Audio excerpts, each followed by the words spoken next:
Good afternoon, everybody. We're going to get started, and I'm going to ignore the typical Microsoft meeting rule of starting all of our meetings 5 to 10 minutes late, because I have a lot of content I want to share with you, and I want to make sure we get to make the most use of our time. So for those of you who are just trickling in, feel free to come in. My name is Anthony Cangelosi. I'm a program manager on the Visual Studio Extensibility team.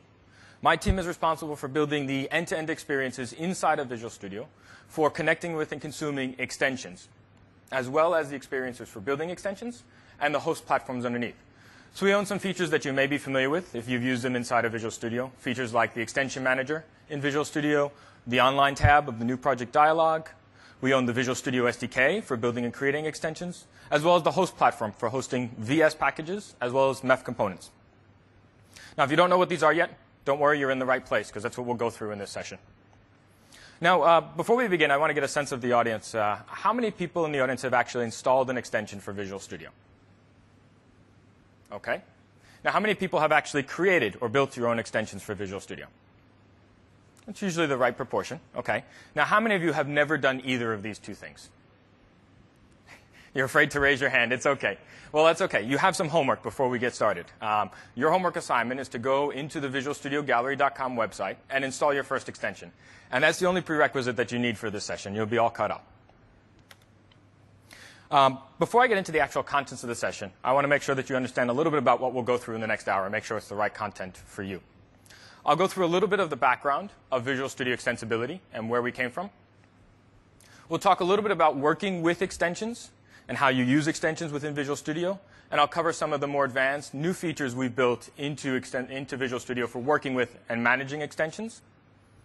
Then I'll get into the essence of building an extension for Visual Studio.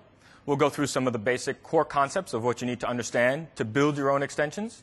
We'll actually build one here on stage, and I'll show you some of the popular extension points inside of our IDE.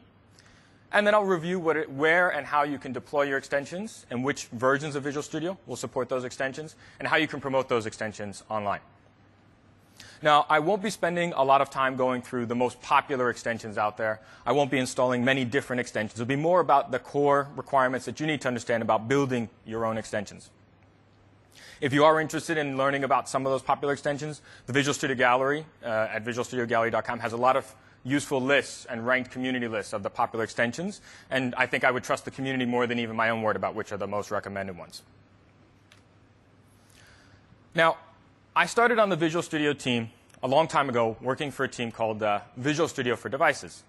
Now, this team was responsible for bringing all of the .NET development capabilities down to the Windows mobile platform. This was before the Windows Phone generation and Windows Phone era. And it used to be that you had many different tools that you had to bring together into your development environment. So we were trying to create a consolidated tool in Visual Studio for both desktop and device development. Now, at that time, my team had the advantage of knowing all of the Visual Studio developers, because they were sitting next to us in the hall. We also had the advantage of having access to all of the headers and libraries that you needed to build these extensions. Beyond our team, there were very few people in the world that had the ability to build extensions into Visual Studio. In order to get those rights, you used to have to get a membership within a program that Microsoft sponsored. You used to have to pay a license fee to become a member of that program. And you had to sign a license that signed much of your life away and potentially several of your children before we actually gave you the rights to actually extend for Visual Studio. And before we even gave you the keys to the kingdom. And there truly was a key you had to get for your extension to actually run and load inside of other versions of Visual Studio. And in the way that this model was set up, it left the challenges all up to you as the developers to figure out how you took together Visual Studio and many other independent tools that didn't integrate, and how you take these different types of content and integrate them to solve your common problems. And so as you tried to figure out how you took your source code and your content information that you wanted to analyze with other tools, there was nobody there to help you with that process. Well, thankfully, we have come a long way in that experience, and we fundamentally changed how we approach and look at extensibility inside of Visual Studio. We're no longer an isolated island for extensibility. You no longer have to join any club or membership or pay any licensing fees to extend Visual Studio. It's something that's open to any developer who wants to approach and build on our IDE. And the only prerequisite that you actually need when you want to extend Visual Studio is you need to download the Visual Studio SDK. That's freely downloadable on the gallery. And with the SDK, you can build just about any type of extension for Visual Studio. From the most basic types, things like project templates that you use as a starting point for building an application, all the way to your own platform SDKs for either Windows or for other platforms as well. Really, any of these can be integrated into the Visual Studio IDE. Now, when I work at the Extensibility booth out in the exhibit hall, one of the most common questions I get is not about extensible features inside of Visual Studio, but it's about whether or not you can even extend Visual Studio in the first place. And a lot of that comes from the history behind Visual Studio's extensibility.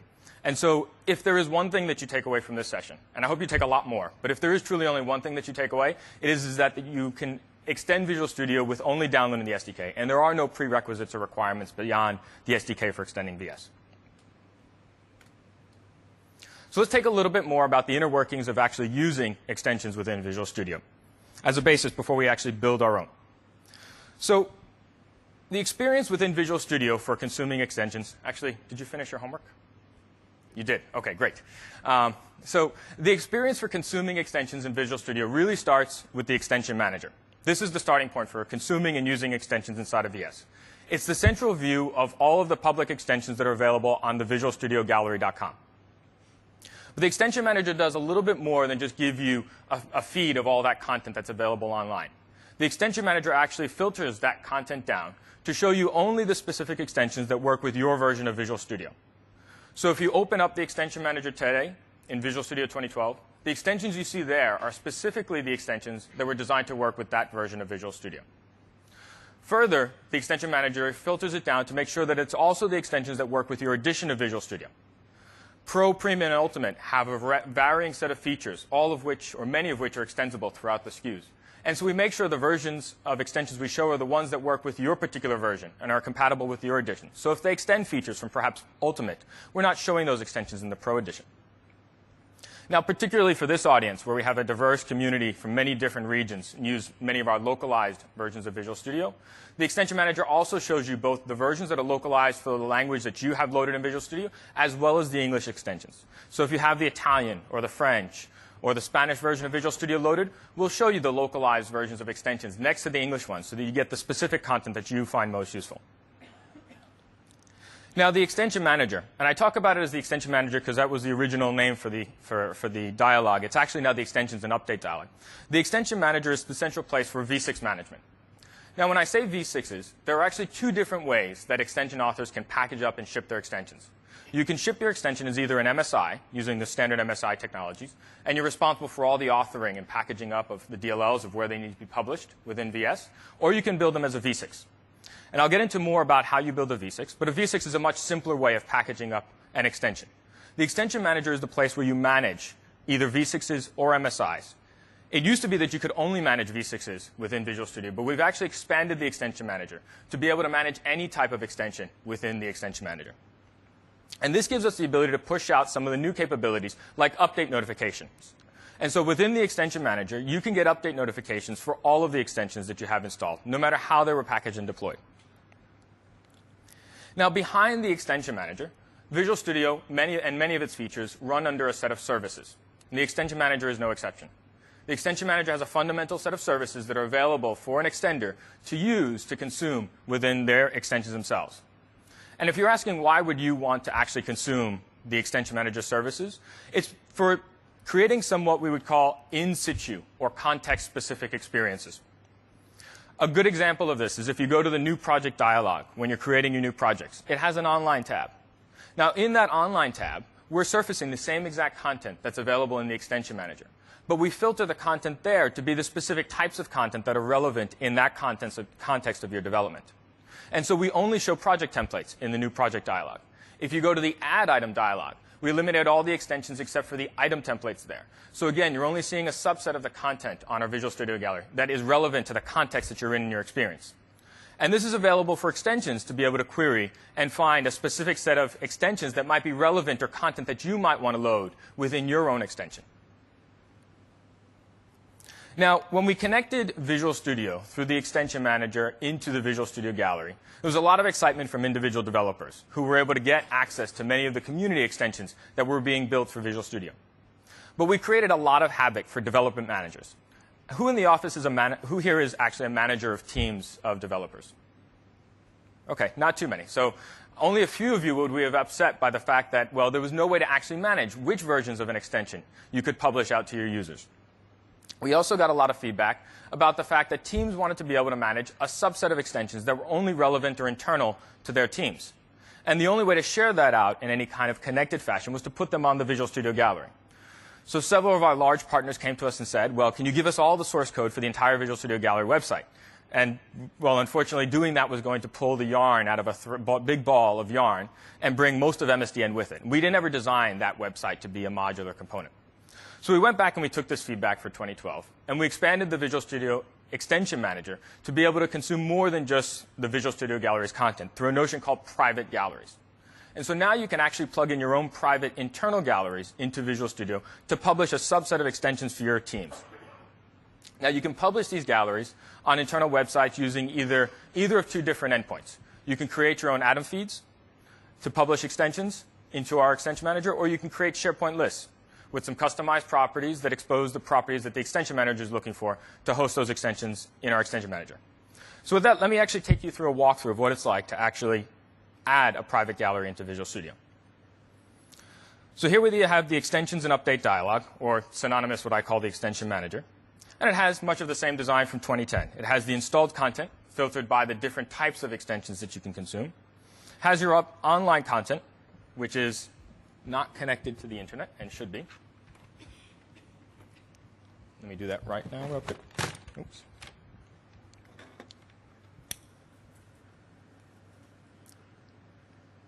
Sorry about that. Restart VS.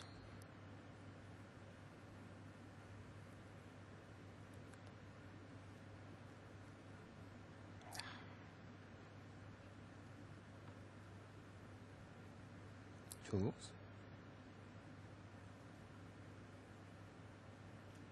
Okay, success. Sorry about that little interruption.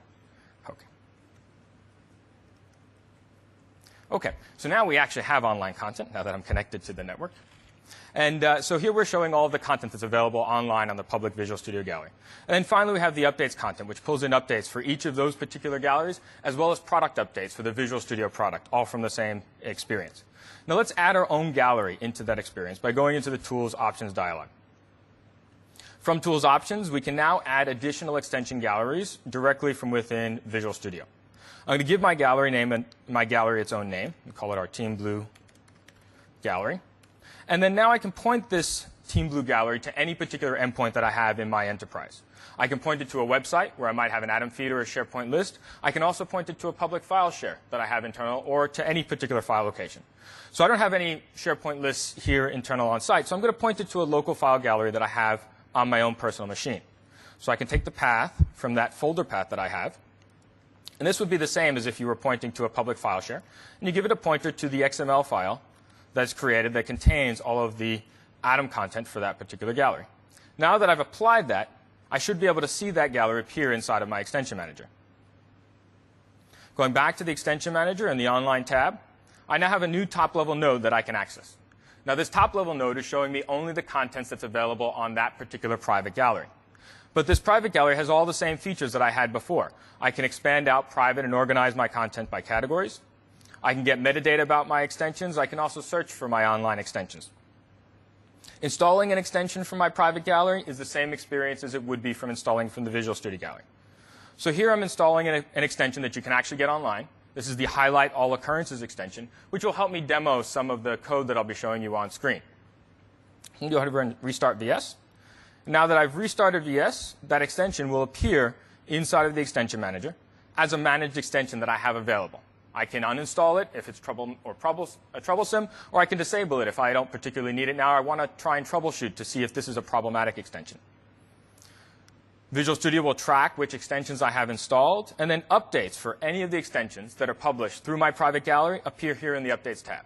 And when I go to build my own extension in just a few minutes, we'll actually publish our own update through the private gallery. So we'll save that for just a minute.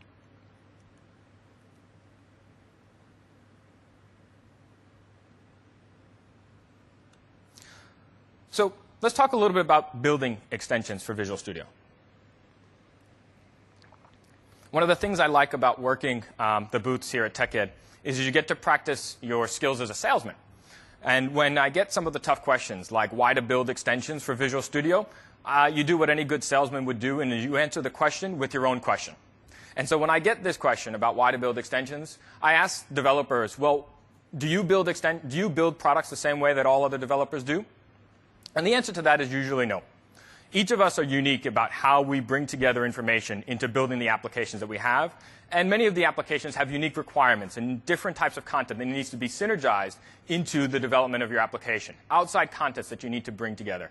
And so Visual Studio's extensibility gives you the ability to customize the environment in a way that allows you to keep all of that information at your fingertips and at hand within the IDE without having to have any of those outside context switches.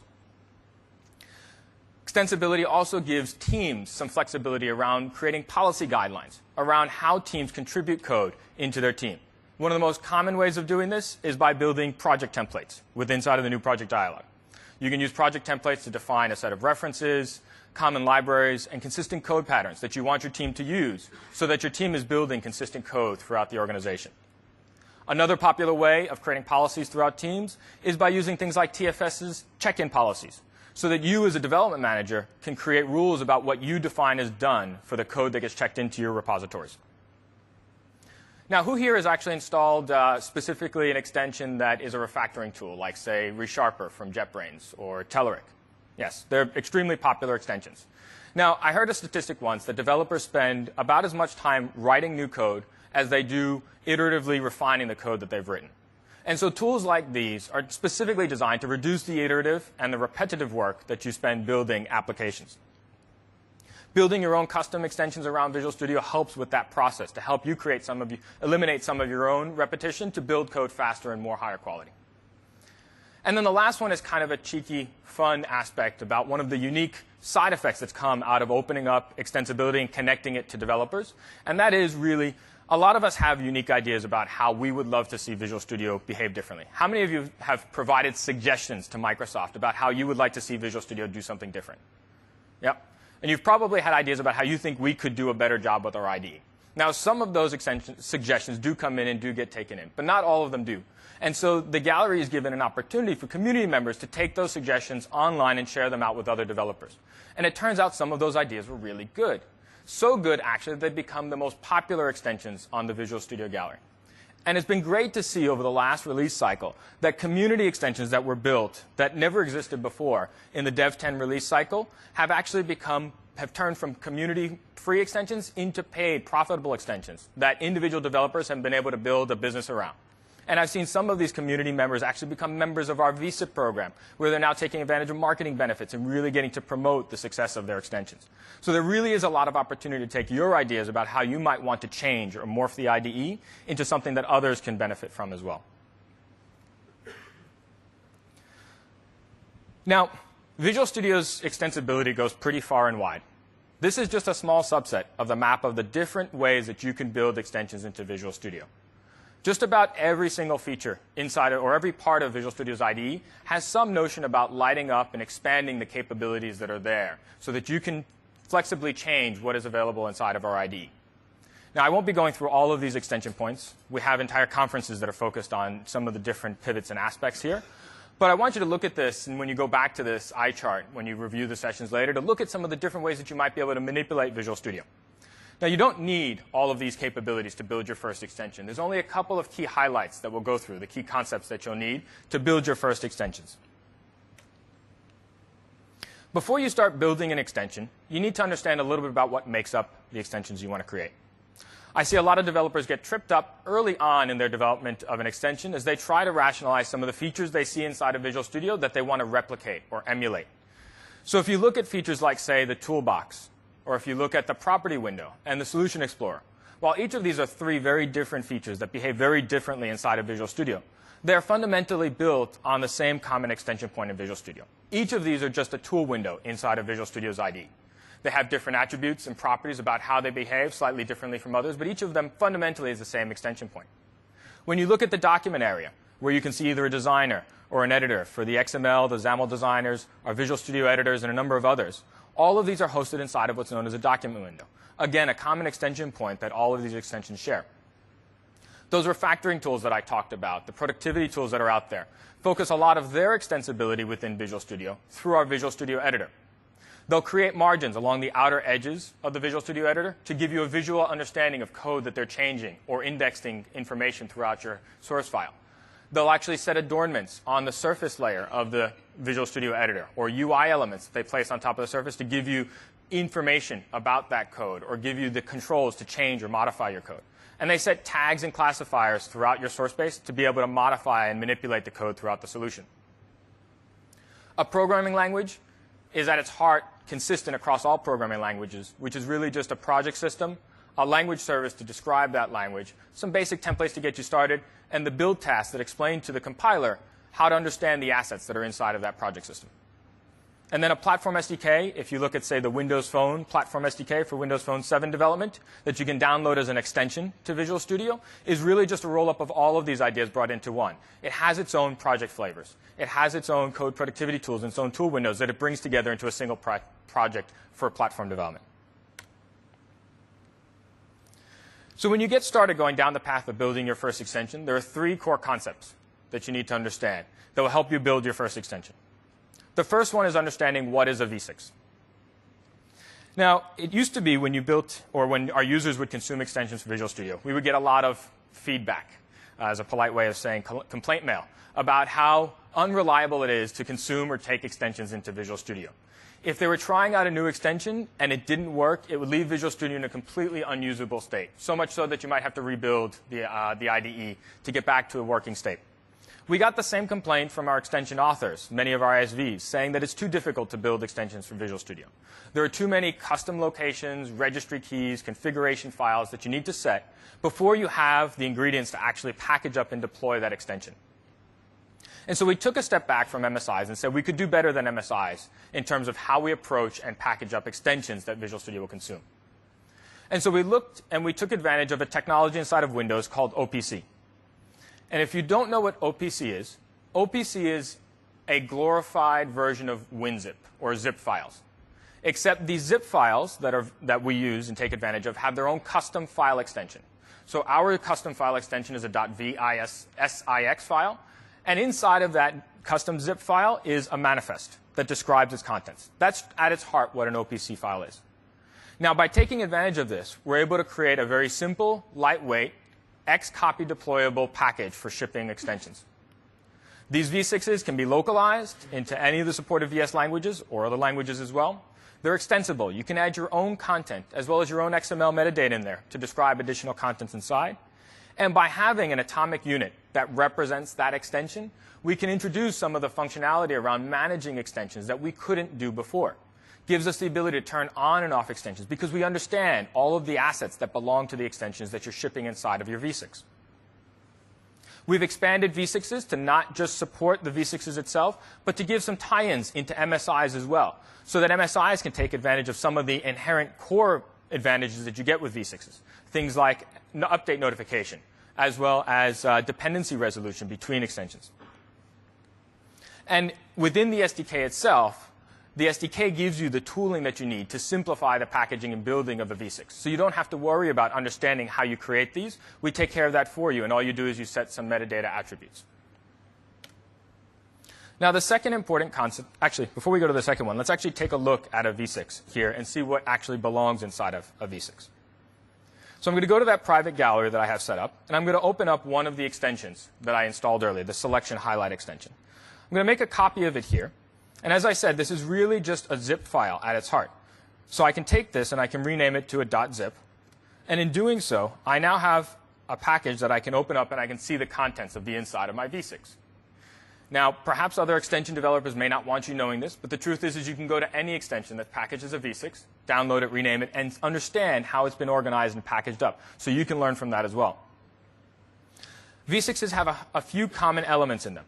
All v6s are going to have a content types XML file that is there to describe to Windows what the types of assets are, types of files that you have inside of this v6, so it knows how to export them and expand them into the OS. They'll also have some metadata elements to them, some preview images, as well as some license text. It'll have the payload, or the actual extension that we're going to load, the assembly that we're going to load into Visual Studio will always be there. And then most importantly, we'll have this extension v6 manifest. Now, this extension v6 manifest is what describes to Visual Studio the extension that we're about to load. It gives Visual Studio some basic information about the extension that we have, its version number so it can determine whether you have the latest version on your machine. It also defines which supported versions of Visual Studio this extension is designed to integrate with. In addition to that, it also supports a notion of dependencies. So you can actually create dependencies and prerequisites on things like the .NET Framework or even on other v6s that you may need to have on the machine before your extension would work. And then finally, there's a payload, or the contents, or the assets section.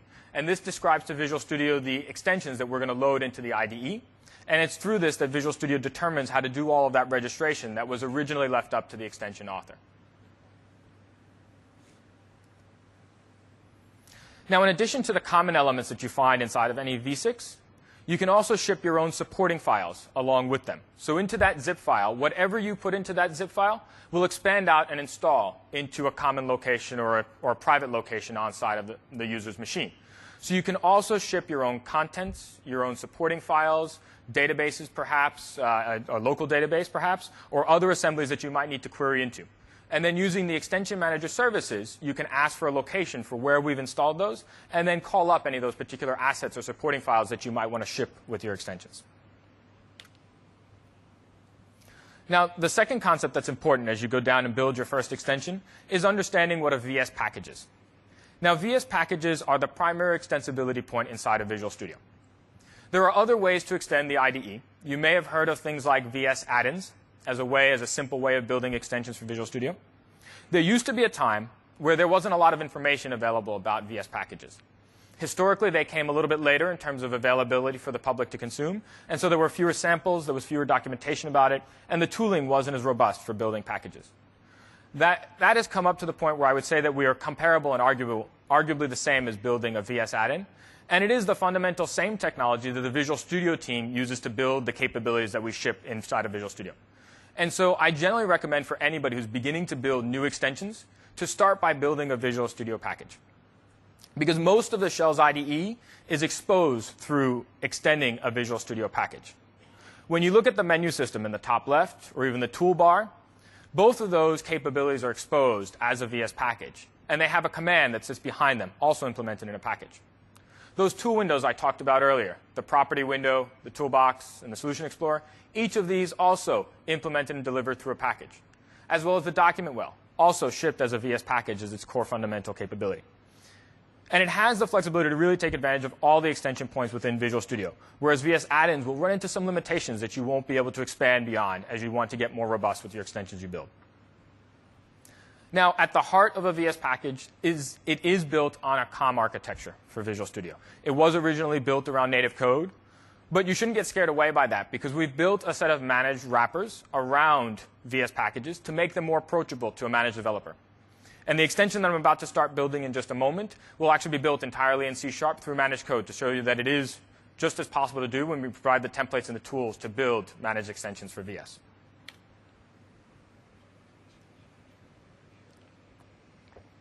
Now, the third and last concept that I encourage you to understand as you begin building your extensions is MEF, or the Managed Extensibility Framework. If you've already started to think about some ideas about how you might want to start changing Visual Studio, you've probably started to think a little bit about the editor as a popular place where you can think about visualizing new information inside of our IDE. And the editor was built and redesigned using MEF as its extensibility model, as a new and emerging extensibility model within .NET. And if you don't know what MEF is it gives you a lightweight library that is consistent across all .NET applications for creating an extensible application. It eliminates a lot of the contracts and composition and configuration that you need to define up front between a host application and extension, and abstracts that away so that you have a consistent way of defining extensibility between an extension and a host application. It takes care of all of the component discoverability through composition for the host application so that the application doesn't have to worry about doing that. And by separating itself so that the framework manages that interface, it allows two extensions to actually be able to talk to each other so that the host application doesn't have to define up front a mechanism by which two different extensions can expose capabilities between each other. Because MEF at its fundamental layer creates that ability to interoperate and expose or export capabilities that another extension can consume. Now, with that, you can abstract that one layer further and you can actually create reusable components that are shared by two different extensions for two different applications that might have a common service that need to be shared between them. And it allows you to create much more reusable and factored code that you don't have to rewrite or repackage with two different extensions. Now, there's a lot to MEF, and there's a couple of sessions that you can attend that go into depth about MEF. But for the purposes of extending VS, there are a couple of three concepts that kind of surface themselves when you're building an extension. One is the notion of a catalog. And the catalog is your collection of all of the extensions that are available for Visual Studio to load, where the MEF components will take care of matching up all of the imports and exports that match up for that extension. Then there's the notion of imports and exports. Now, imports and exports are how you define the capabilities that you're providing out to the host application and taking back into your IDE. And the simplest way to think about imports and exports is when you see an export is something that you as the extension writer are exposing or exporting out to the host application. And imports can be thought of as something that you are bringing in, or a service that you're taking in, or a property that you want to consume from the host application within your extension. So with that now, actually, let's go and build our own extension for Visual Studio. I'm going to close this old extension manifest that I had open. I'm going to go into the new project dialog. Now, the extension that I want to build is an expansion of a feature that we're shipping in Visual Studio 2012. In Visual Studio 2012, there is a new top-level node of content that you can consume within the new project dialog called samples. These samples are fed from the MSDN Code Gallery site. It's a public site where you can publish or download samples directly from online. And they're available as a starting point for you to build applications on top of or to learn about new technologies right from within Visual Studio. Now, I want to take these samples out of the new project dialog and make them available within the editor so that wherever I am in my editing, in the code that I'm editing, I can find samples that match the currently selected word that I have in the editor. So let's go in and begin building that extension. To start out, I have already installed the Visual Studio SDK, that only prerequisite that you need to build extensions for Visual Studio. And with that SDK, I get some new project templates to build extensions. This Extensibility node gets added in with the ability to add in new packages, some project templates, as well as editor text adornments.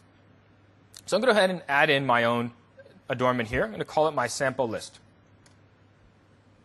Now, what an adornment is from the perspective of the editor is it is a visual UI element that we put on top of the editor surface. And what I'm going to do is I'm going to create a list of the samples that I get from querying a service online and publish that list box onto the surface of the editor in as my own adornment. So this solution gives me a couple of basic assets that are important for starting out my project. First, it gives me my sample list factory, which is what will export or expose all of my capabilities out to Visual Studio. This sample list CS file that it creates for me is the UI class for my extension. And then it also provides a v6 manifest so that the extension that gets created is immediately packaged into its own v6. Now, what I'm about to do is I'm actually going to bring together a couple of different extension points into my extension. And whenever you have more than one extension point, I generally recommend that as you're building your extension, you create a separate project to manage the deployment of your extension. And so while we give you a v6 here out of the box for the project templates, I'm actually going to add in a separate v6 that's going to manage the deployment of my project. So I can go back and select a v6 project here and call it my sample list v6. And now that's created a new project in my solution with its own v6 manifest. You can, for now, ignore the existing v6 manifest, or you can delete it to clean up your project later. And that v6 manifest has a new designer that helps simplify the creating and the properties that you need to set in that v6. So all that XML that I showed you earlier from that example of a v6 I cracked open, you don't have to customize that directly. You can actually modify it directly within the designer. So let's give it a useful name and call it our sampled list. Now, the product ID is what globally and uniquely identifies my extension from all the extensions out there in the world. And it's a prerequisite that you need if you're going to ship your extension into the Visual Studio Gallery in order for us to be able to uniquely identify your extension from any other that's out there.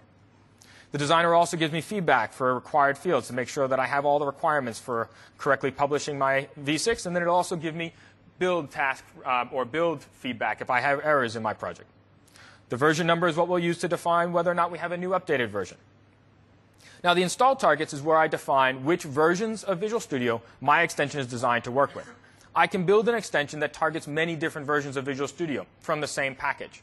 And so you can ship an extension that may target just from 11 up until but less than 12, Or you can build an extension that works from 11 all the way up until less than 13 and define your own ranges. The assets are the payload that you're shipping with your extension. And so here I'm going to add in that project, that sample list project that I created, as a new MEF component that I want to ship inside of this v6.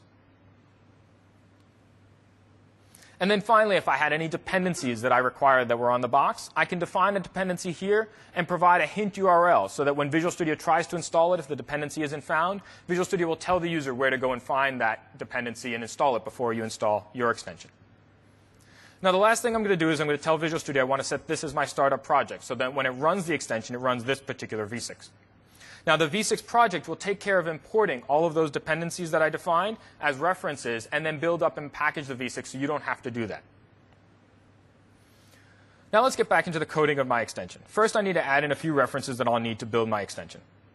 The first reference I'm going to add is to the Extension Manager DLL, which is what gives me the Extension Manager services I'll need to query the online galleries that are connected to Visual Studio. Also, I'm going to add some references to the shell, which I need to get some helper libraries, as well as the OLE interop assemblies, which are needed as well.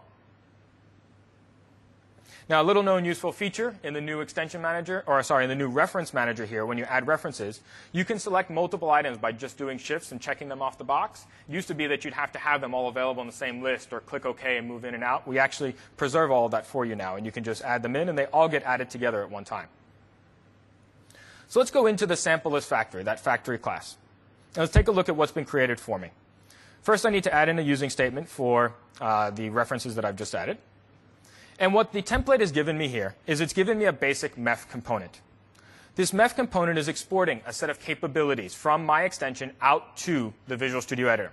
It's saying that my extension is a text view creation listener, so that whenever a new text view, and what a text view is from the perspective of the editor is a view of code that you see on the screen or an editor instance, every time a new text view is created, I want it to call into my class, and I want it to notify me about that text view being created, so I can take a reference and an instance to that view. Now, my extension may not work with all types of content. So we have attributes that are available to define the scope of when your extension should be loaded. Now, it's generally a good idea to be as lazy about loading your extension as possible because it helps improve the overall performance of Visual Studio. And so you can define the types of content that you want your extension associated with. You can think of your content types as a hierarchy, where text is probably the most general type of content that can appear in our Visual Studio Editor. But then it can get more specific. So if you have an extension that only works with the Visual Basic language, you can set it to only work with the VB language. Well, I want my extension to be specifically scoped to only code content, so we ignore any text that happens to be on the screen. Now, the next way that you can filter the application of your extension is through its text role. Now, the text view role defines what properties or capabilities that particular view has. Is this an editor that happens to be editable? Is it read-only? Is it debuggable? In our case, I want to associate my extension with anything that has the properties of a document. And from the perspective of the editor, a document is considered to be anything that has text that is saved out to its own file. Now, the second capability that it's already exporting for me is it's given me my own adornment layer. Within the editor that you're seeing here, there's actually many different layers of content that are being composed together to present the view of what you see in the editor. There's a base layer that is the text itself, but there are also additional layers that represent selection, IntelliSense, and other visual elements that you see on the screen. And I'm going to create my own layer here so that I can control where my UI shows up relative to the contents in the editor. I give it a name so I can reference it later, and then I define the order here by saying that I want my editor extension and my adornment layer to appear above and after the text on the screen so it doesn't get obscured by the text.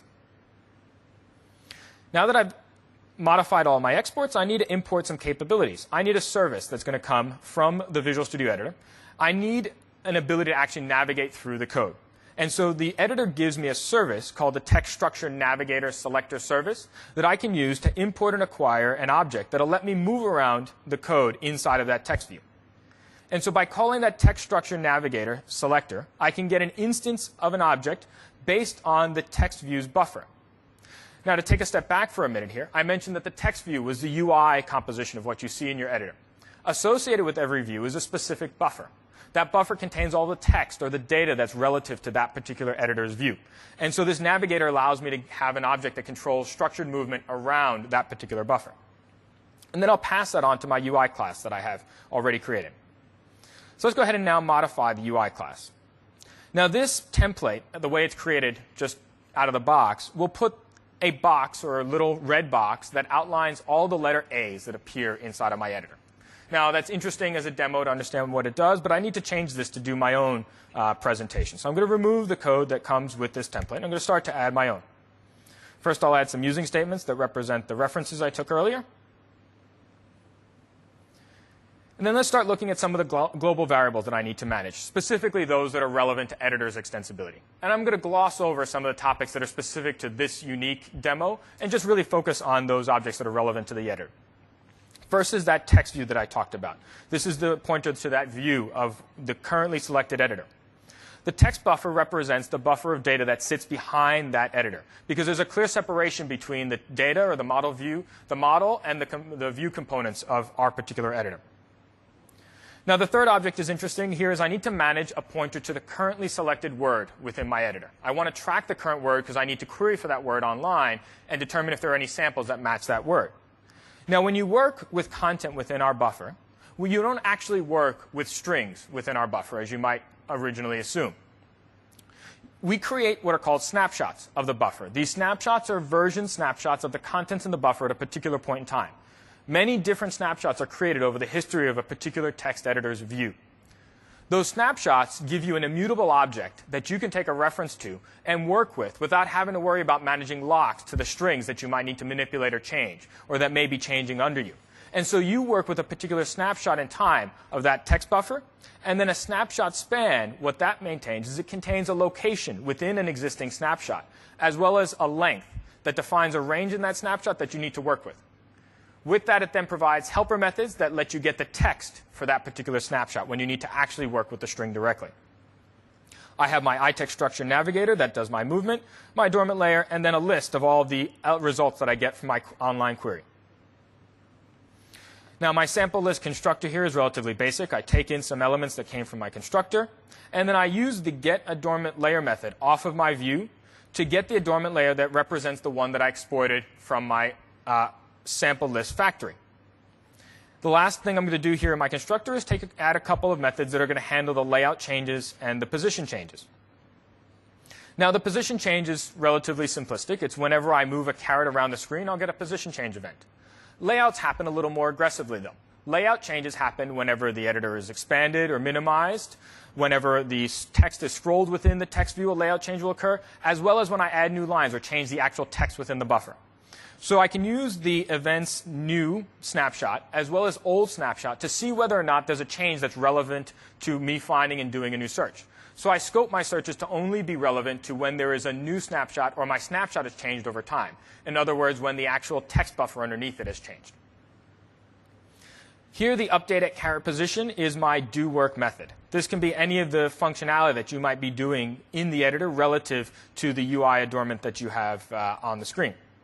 So what my update caret position here is going to do is each time we define a new event handled for the caret position changing, I need to change that visual element, which is the character inside of the view, or sorry, the caret inside of the view. I need to translate that to a position inside of my text buffer. And so the editor gives you a method to help get that particular point. And so remember, your buffer is represented by snapshots. And so this getPoint method will translate that caret position relative to a particular snapshot point inside of your buffer. I then do a little bit of checking to make sure that my caret is moved to a new interesting place. So if I move my caret within the same word, I don't do multiple searches for the same word. And once I know I've gotten a new interesting location within my text buffer, I can use that text structured navigator to navigate through the code and get what's called the extent of a word. Now, the extent of a word is defined as the beginning of an ending of a word relative to the content in that editor, defined by either spaces or special characters.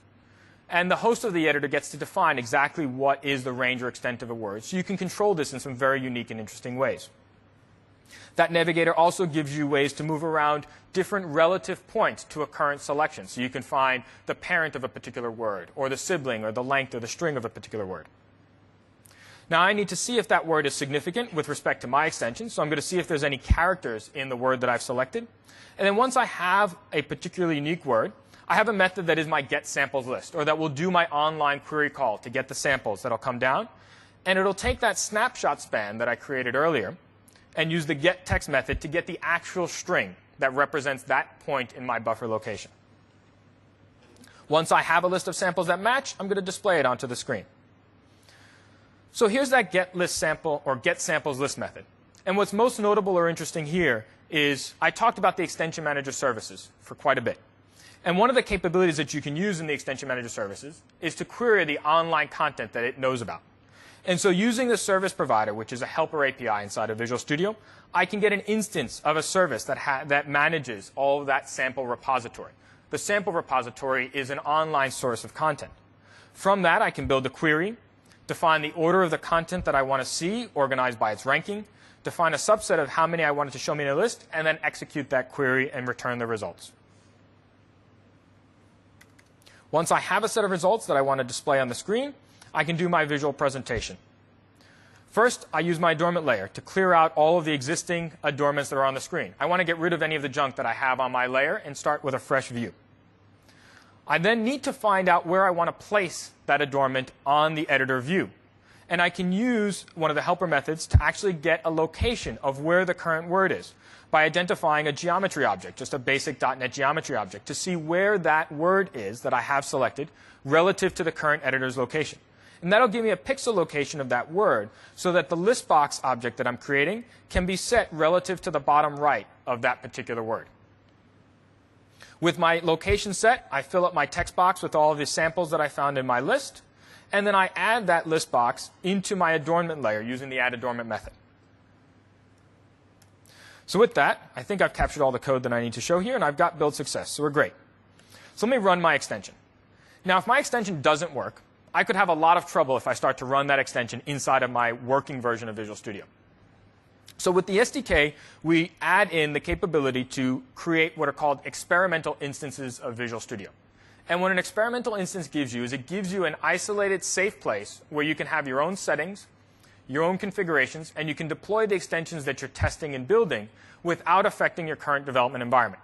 You can imagine if this extension failed to load and it was installed into my working instance, how troublesome it would be to try and pull this thing out and recover myself from that. So we give you a working space that you can do safe changes and test your extension. So now let's see if my extension actually loads up when I load up a project and solution here. And if I move around the code, I should be able to select an instance here. Hopefully we have a working internet connection. And I can see samples that are online that match the currently selected word. And so here I'm getting a list box of all those items that are online, except I'm doing a little bit aggressively here. Every time I move around the editor, I do a search online, and I get those samples. And with those samples, I can actually pick one of the samples, and it'll start up a new instance of IE. I can browse the code online, and then once I find a sample I like, I can download it and continue working with it. OK, so this sample is ready for me to ship version 1 to my customers. So let's actually take the sample and publish it out. Now, the only thing that you need to grab when you're publishing your extension is that v6 that you created earlier. That v6 is one of the debug outputs for your project outputs, and it's already picked up all of the dependencies that you defined or the assets you defined for your extension. So I'm going to grab this v6 here. And now I could take this v6 and I could upload it directly to the Visual Studio Gallery. And if I did so, I'd probably get in trouble with my boss because they don't like you shipping demo code online to the public. So instead, I'm going to publish it out to my private gallery. And to do that, I'm going to put it inside of that private gallery here, inside of the coding folder, next to the other extensions that I have.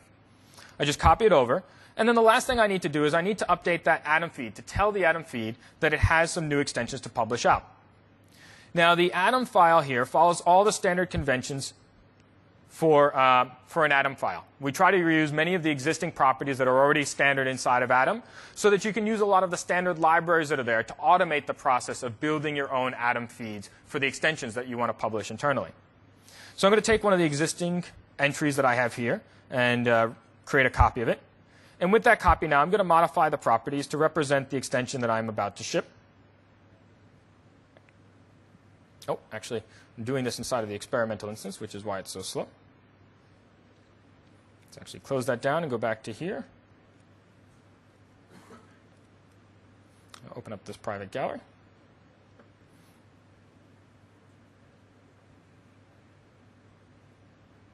OK, so I've got my entry here. Let me go ahead and create a copy of this entry.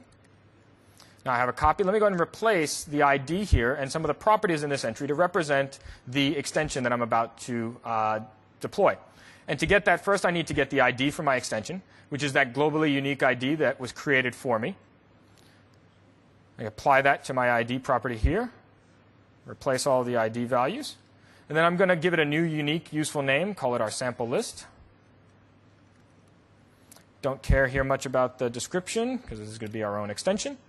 And then I need to change the path, the relative. Oh, sorry, I copied an MSI version of that.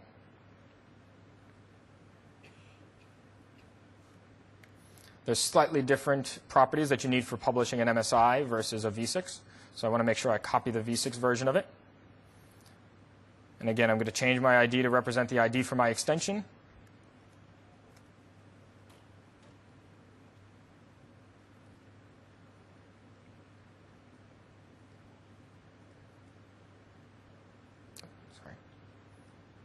So I've changed the ID. Let me give it a new descriptive name. Call it our sample list. Get rid of this description we don't need. And then I need to change the relative location of where my extension lives. So this was originally pointing to the search highlight extension. I want this to point to my sample list v6. Change the ID here one more time. And then I need to set my version number to match the version of my v6, which is 1.0.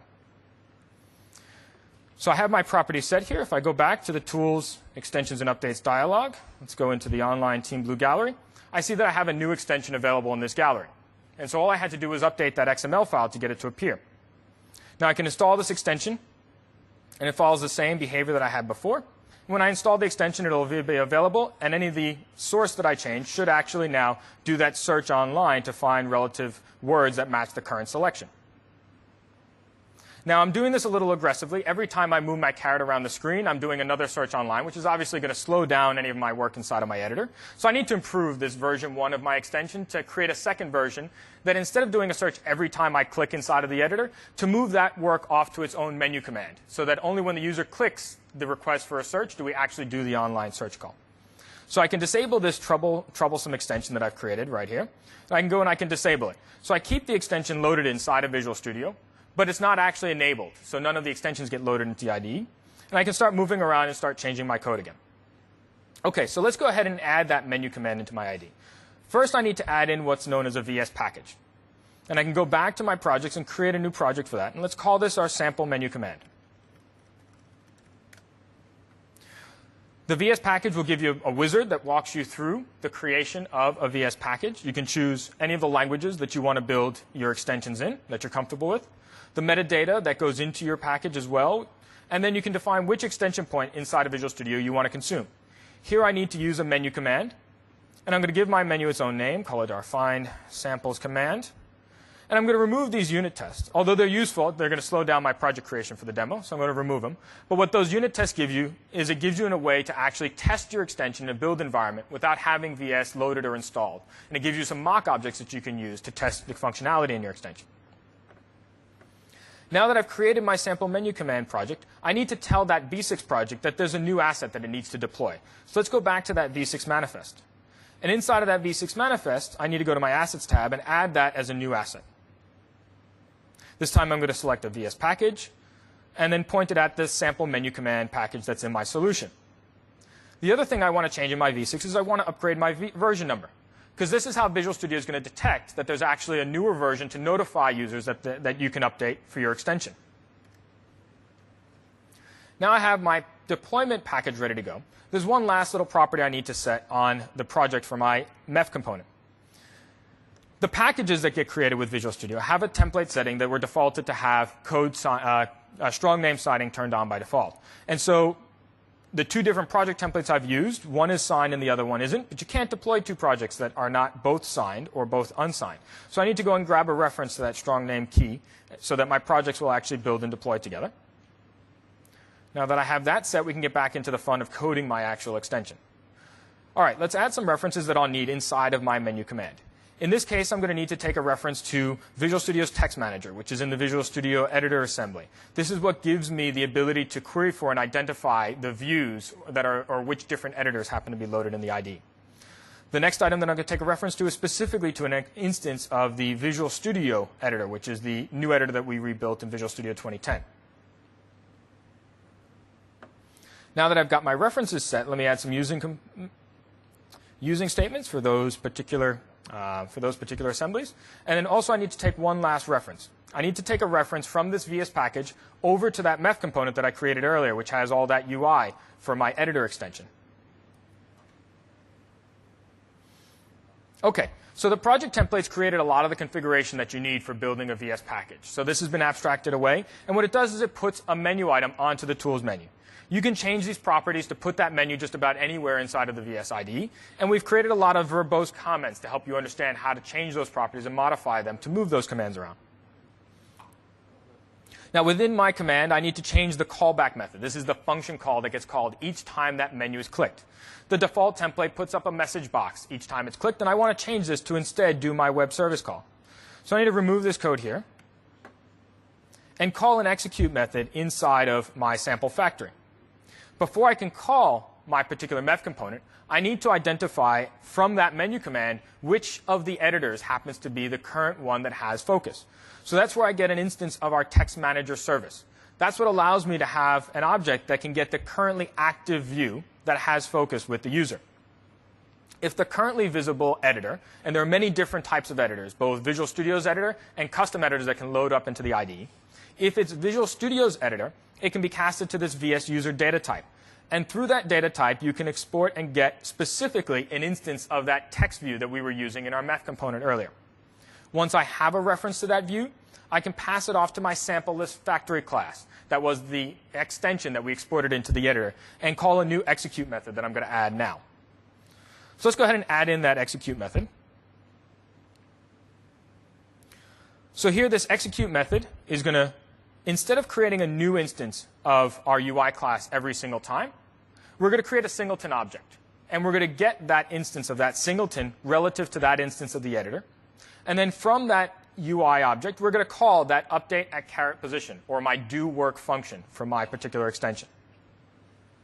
I'm also going to modify now, and instead of creating a new instance of the editor each time, or of the UI class, I'm just going to create and use a create method to create that singleton object.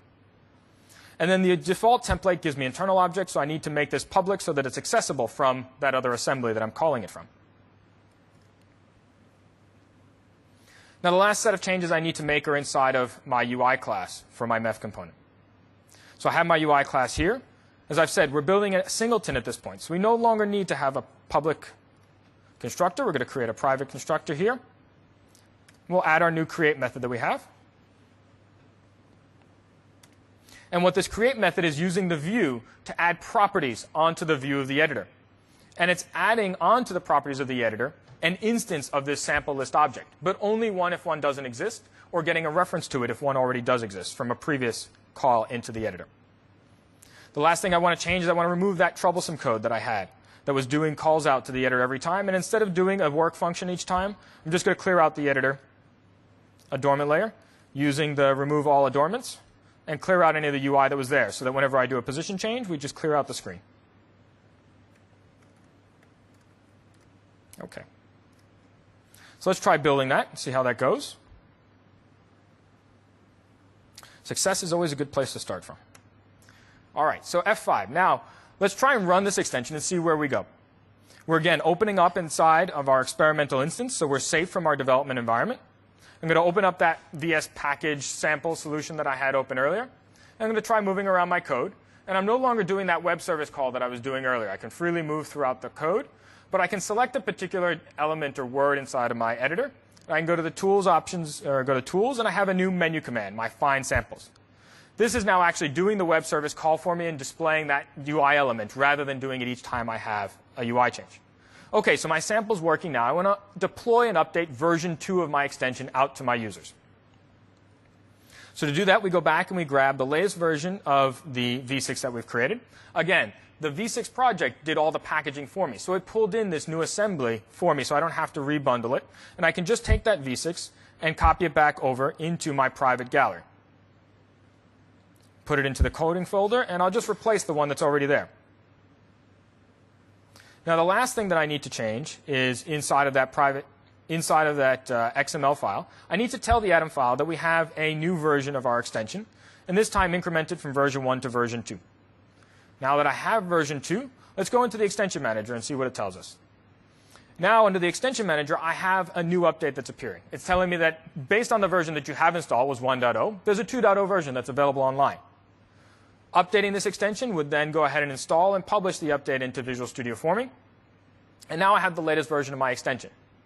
Now, you get the update notifications that appear both in the Extension Manager, but we've also added a new feature in VS to give you toast notifications inside of Windows about whenever there is an update available online. So about once every 24 hours, Visual Studio will go out and check to see if there's any updates for any extensions that you currently have installed. And if it does, it'll show a little pop-up in the lower right corner to tell you that there are new extensions installed. But if you clear that update notification, we won't nag you again until the next time there is a different update for a new extension. And if you ever want to see the latest updates, you just go to the Tools Extension Manager to see the latest updates that are available.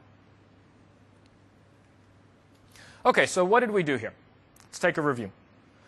We created a new extension for Visual Studio. This extension put some UI onto the editor surface. We used the SDK to create that MEF component as an editor extension. That UI put a list box onto our screen that we were able to do a search online using the Extension Manager services. We then shipped that extension out to our users using the private gallery, or we could have published it online. We then upgraded our extension and moved some of the functionality into its own VS package to do a menu command call to actually query for those sample services. And we published that update out to our users, again using the private gallery. OK, so you have your working extension now, and you're asking yourself, where can I ship this extension? What's going to be supported? I get this question a lot. Which versions of Visual Studio support extensions? Well, it gets a little confusing in our message sometimes, and we say sometimes Express doesn't support any types of extensions. But there are actually a class of extensions that Express does support. And I usually break them up into two basic categories, into the idea of content extensions versus capability extensions. Content extensions are things that provide things like templates, project and item templates, controls, your NuGets, as well as the new Windows 8 extension SDKs, can all be built and deployed and extended in the Express editions of Visual Studio. When you have capability extensions, or things like the ones we built today, an editor extension, new UI within the shell, or other capabilities for Visual Studio, those extensions work in the Pro, Premium, or Ultimate versions of Visual Studio. They also ship and work inside of what's called the Visual Studio shell, which is a basic container of the Visual Studio IDE that allows you to package up more robust extensions and ship them to users that may not have Visual Studio installed, but you want to give them a rich IDE environment to work within.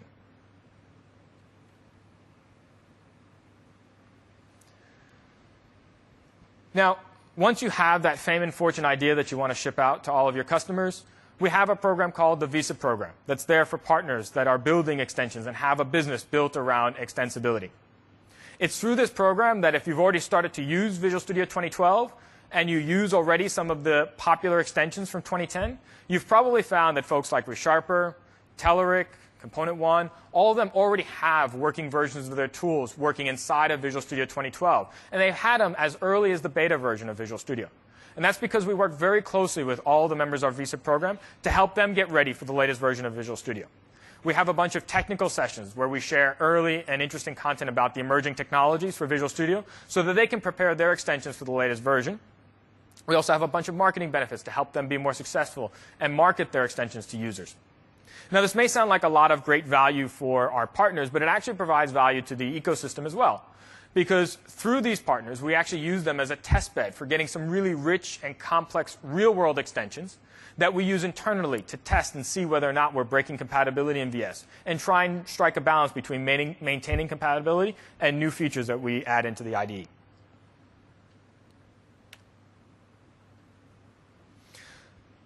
So as you go off and you start to think about building your own extensions, there's a couple resources that are common places to start and learn about building extensions. First, that prerequisite that you need. The Visual Studio SDK can be downloaded from the Microsoft Download Center. And then with that, you can link off to the VSX Download Center, or sorry, the VSX Learning Resources. We have a dev center specifically around extensibility. It gives you the walkthroughs, videos, a whole bunch of content and learning material around building extensions, and then the library references that has all the API references that are available. The dev tracks have their own set of resources, like the Visual Studio blog, Soma's blog. If you go to the Visual Studio blog, you can actually read more about that samples capability that I demoed here as kind of the idea behind my demo. There's a blog post that describes more about how that works if you're interested in it as well. And then TechEd has its own set of resources for all the users, as well as all the content that's available online. All of our sessions get published out onto Channel 9 for you to review later on and download. So with that, thank you for coming. I appreciate your time. I do want to hear any feedback that you have. So I hope the content that we shared today was useful. If you found things that were helpful, please do share them and add them. I do read all of the verbatims.